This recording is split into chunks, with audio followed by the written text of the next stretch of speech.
राहुल ने हिम्मत जुटाई और धीरे से कहा, मोनिका। मोनिका चौंक कर ऊपर देखी। राहुल को देखते ही उसकी आंखों में पानी भर आया। वह उठ खड़ी हुई। राहुल, तुम सचमुच वापस आ गए? उसकी आवाज में खुशी कम, दर्द ज्यादा था। हाँ मोनिका, मैं आ गया। तुम्हें देखे बिना, तुम्हें सोचे बिना मैं एक पल भी खुश नहीं रह पाया। उसकी आवाज कांप रही थी। चले गए थे राहुल, 5 साल। मैंने बहुत इंतजार किया। तुम्हारे फोन का, तुम्हारी चिट्ठी का कुछ नहीं आया। मैंने सोचा तुमने मुझे भुला दिया। नहीं मोनिका, मेरा फोन चोरी हो गया था। सारे नंबर चले गए। मैं तुम्हारा नंबर याद नहीं कर पाया। मैं मजबूर था। मैंने तुम्हें कभी नहीं भुलाया। मोनिका की आंखें छलछला उठीं। उसने आंसू पोंछे। अब क्या फायदा राहुल, अब बहुत देर हो गई है। देर नहीं हुई है मोनिका। मेरे दिल में तुम्हारे लिए प्यार आज भी जिंदा है। क्या अर्जुन तुम्हें मुझसे ज्यादा प्यार करता है? यह सवाल मोनिका के दिल पर लगा। वह कुछ पल खामोश रही। अर्जुन बहुत अच्छा है राहुल। वह मेरा बहुत ख्याल रखता है। वह मुझे कभी अकेला महसूस नहीं कराता। 5 साल का खालीपन उसने भरा है। क्या वह खालीपन मेरे प्यार की जगह ले सकता है? दोनों के बीच गहरी चुप्पी छा गई। मोनिका ने राहुल की आंखों में देखा। वही तड़प, वही दीवानगी जो 5 साल पहले थी। उसका दिल 2 रास्तों के बीच फंस चुका था। तभी दूर से किसी के आने की आहट हुई। अर्जुन था। वह उनकी ओर आ रहा था, चेहरे पर मुस्कान लिए। अर्जुन, अरे मोनिका, तुम यहाँ हो? और राहुल, तुम यहाँ क्या कर रहे हो? उसकी आवाज में संदेह नहीं, पर एक मालिकाना हक था। मोनिका का दिल जोरों से धड़क रहा था। अब क्या होगा? क्या वह अर्जुन को सब सच बता देगी या राहुल से अपने प्यार को छुपा लेगी? यह प्यार, तड़प और भ्रम का ऐसा चक्रव्यूह है। तो आगे बढ़ाता हूँ। प्यार में तड़प। अर्जुन को अचानक सामने देखकर मोनिका बुरी तरह घबरा गई। उसके चेहरे पर फैली चिंता राहुल ने भी महसूस की और अर्जुन ने भी। अर्जुन उनके पास आकर खड़ा हुआ। राहुल, तुम यहाँ? मुझे नहीं पता था कि तुम गांव लौट आए हो। कब आए? उसकी आवाज में नम्रता थी, पर आंखें सवाल कर रही थीं। खुद को संभालते हुए, बस कल रात ही लौटा हूँ अर्जुन। कुछ काम था। मोनिका से यूं ही रास्ते में मुलाकात हो गई।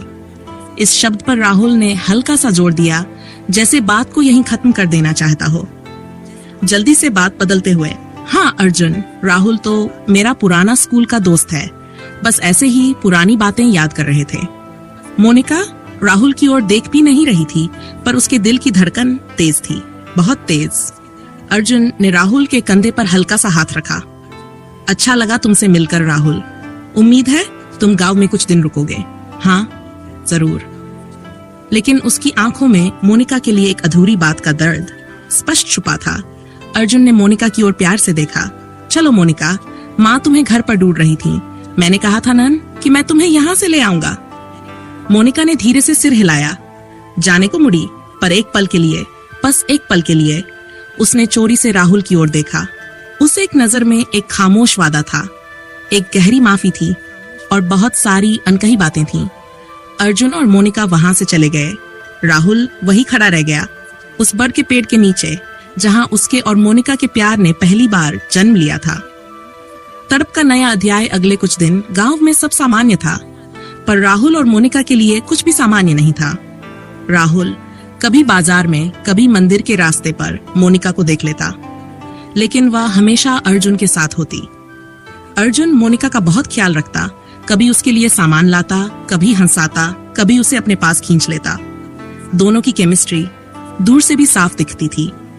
ये सब देखकर राहुल के दिल में जलन भी बढ़ रही थी और तड़प भी। एक शाम राहुल ने साहस जुटाकर मोनिका के फोन पर मैसेज भेजा। ये नंबर उसे एक दोस्त से मिला था। क्या तुम सचमुच खुश हो? कुछ देर कोई जवाब नहीं आया। राहुल का दिल तेजी से धड़क रहा था।